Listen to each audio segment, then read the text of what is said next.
नमस्कार students.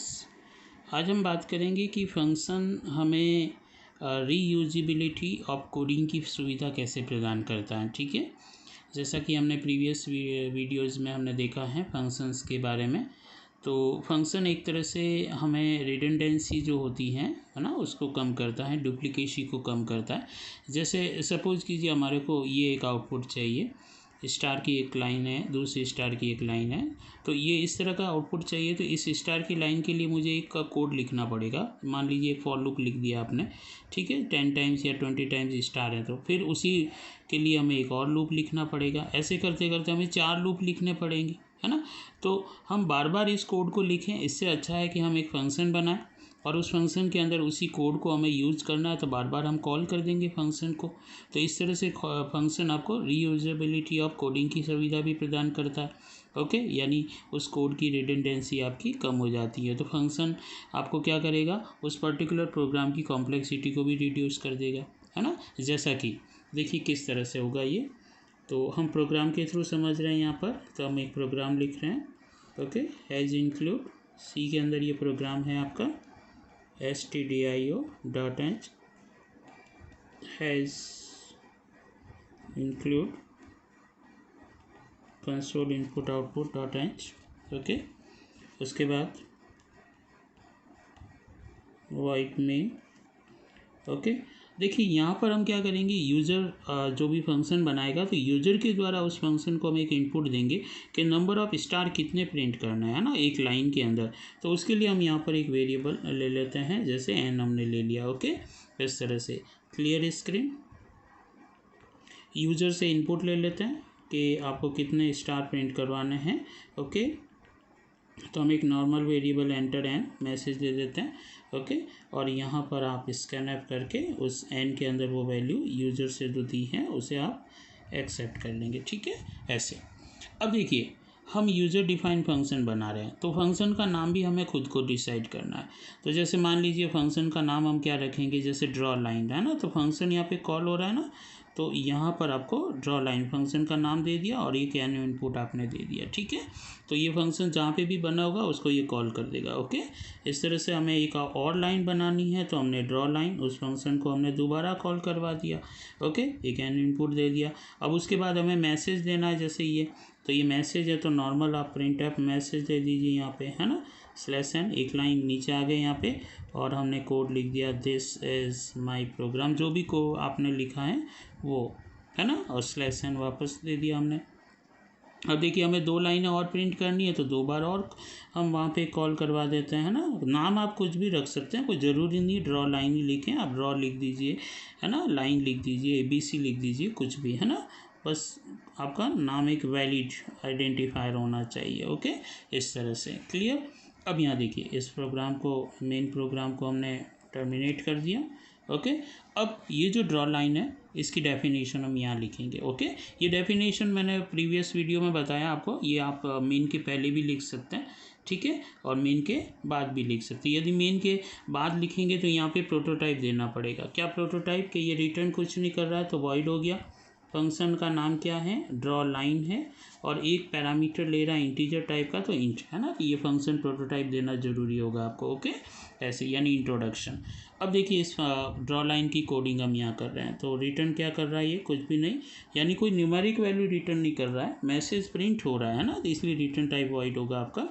Okay, function का नाम है ड्रॉ लाइन, तो ड्रॉ लाइन। अब देखिए ये एन इनपुट दे रहा है, तो यहाँ पे सेम वेरिएबल ले सकते हैं, आप अलग भी ले सकते हैं, जैसे एम लिया। अब यहाँ पर ये फंक्शन अपनी बॉडी के अंदर वो कोड लिखेगा, ठीक है, जिससे वो लाइन आपकी प्रिंट होगी, स्टार प्रिंट होगा, ये वाले, है ना, ऐसे। तो देखिए कैसे, तो हमने क्या किया, एक वेरिएबल एक्स्ट्रा लिया हमने आई, इस कोड के अंदर फॉर लूप चलाएंगे हम, आई की वैल्यू 1 ले ली हमने, एम के अंदर जो वैल्यू आएगी वहाँ तक वो लूप चलेगा।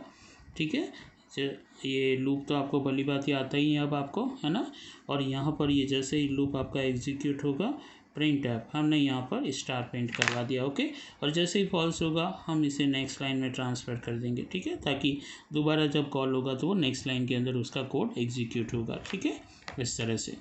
चलिए तो ये हमने यहाँ पर लिखा, यहाँ कोई रिटर्न नहीं लिखना है क्योंकि रिटर्न नहीं कर रहा है ये आपका, है ना, केवल मैसेज प्रिंट हो रहा है। अब देखिए ये कैसे एग्जीक्यूट होगा, उस कोड को एक सिंपल सा अपन यहाँ पर समझ लेते हैं। जैसे मान लीजिए आउटपुट, है ना, कि जैसे ही प्रोग्राम एग्जीक्यूट हुआ उसे इंट्रोडक्शन मिल गया फंक्शन का, ठीक है, एंटर एन मैसेज आएगा।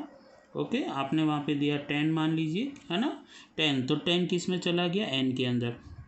अब यहाँ पर जैसे यहाँ पर आया कंट्रोल ड्रॉ लाइन, एन के अंदर 10 है तो ये सीधा यहाँ से जंप करेगा इस फंक्शन की तरफ। ओके, और एन के अंदर जो वैल्यू थी वो यहाँ पर आपकी ट्रांसफ़र हो जाएगी, ठीक है, इस तरह से समझ में आ रही है चीज़।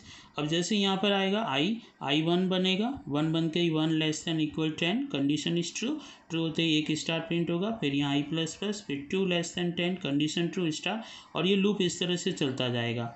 ओके, और जैसे ही पूरा होगा नेक्स्ट लाइन में आ जाएगा। तो जैसे ही ये पूरा होने के बाद नेक्स्ट लाइन में आया कोड यहाँ पर, और ये वापस जंप कर जाएगा मेन के अंदर। जब मेन में जंप करेगा तो ये लाइन आपकी पहली प्रिंट हो चुकी है आपकी, ठीक है।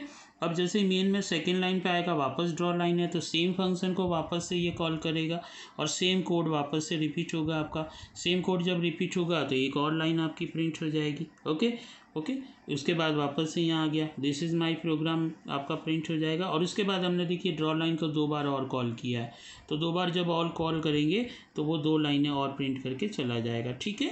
तो इस तरह से ये जो आपका फंक्शन यहाँ पे लिखा है, इस कोड को हमें एक ही बार लिखना पड़ा, नहीं तो यदि हम विदाउट फंक्शन करते हैं तो ये जो कोड है आपका फॉर लूप, ये हम कम से कम 4 बार लिखना होता यदि नॉर्मली हम यदि बात करें तो, ठीक है। तो इस तरह से यहाँ पर जो ये फंक्शन है वो क्या कर रहा है आपका, देखिए एक इनपुट ले रहा है आपसे, ठीक है, और रिटर्न यहाँ पर क्या कर रहा है, कुछ भी नहीं कर रहा है, ठीक है ना। तो ये हो गया टेक इनपुट, है ना, बट नॉट गिव आउटपुट, ठीक है। मैसेज प्रिंट हो रहा है यहाँ पर, आउटपुट है ये, लेकिन कोई रिटर्न टाइप नहीं है, कोई न्यूमेरिक वैल्यू रिटर्न नहीं कर रहा है, इसलिए हमने यहाँ पर वॉइड लिखा है। ओके, कोई न्यूमेरिक वैल्यू होती तो इंट लिखते तो वो आपका इस मेन फंक्शन के अंदर वो रिटर्न देता और किसी वेरिएबल में उसे स्टोर किया जाता।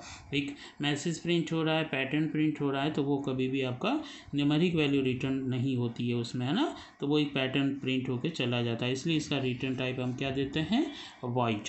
तो इस तरह से यहाँ पर ये जो प्रोग्राम हमने आज डिस्कस किया, इसमें आपको रीयूजेबिलिटी ऑफ कोडिंग कैसे आपकी प्रोवाइड करता है फंक्शन, वो चीज़ समझ में आई है, ताकि एक ही कोड को हमें एक ही बार लिखना है और उसे मल्टीपल टाइम आप यूज़ कर सकते हैं। 10 टाइम्स यदि ड्रॉ लाइन को हम कॉल करेंगे तो 10 टाइम्स वहाँ पे। एक चीज़ हमेशा ध्यान रखना, यहाँ पे कॉल करते समय यहाँ कभी वॉइड नहीं लिखना है, ठीक है। वो डिक्लेरेशन वगैरह जो होता है आपका, यानी कि कॉलिंग के समय ही आपको वहाँ पे लिखना है। जब आप यहाँ फंक्शन को ऊपर जैसे मान लीजिए प्रोटोटाइप आप मेंशन करने, तो उस समय बताना पड़ता है कंपाइलर को कि रिटर्न टाइप वॉइड है। यहाँ पर कहीं पे भी आप रिटर्न टाइप मेंशन नहीं करेंगे at the time of calling the function. Okay, नहीं तो आपको एरर मैसेज जनरेट होगा वहाँ पे, ये स्पेशली ध्यान रखें आप। ओके, तो ये फंक्शन डेफिनेशन हो गई आपकी, ठीक है। ये आपका एक्चुअल पैरामीटर हो गया और ये आपका फॉर्मल पैरामीटर हो गया। ओके, तो बहुत ही अच्छी तरह से आपने समझा, इसको प्रैक्टिस कीजिए, ठीक है। तो इस तरह से आप फंक्शन को सेकेंड कैटेगरी, है ना, फर्स्ट कैटेगरी तो हो गई थी take input and give output, है ना, जो हमने ऐड वाला प्रोग्राम किया था, और ये है take input but not give output. Okay, चलिए, थैंक यू।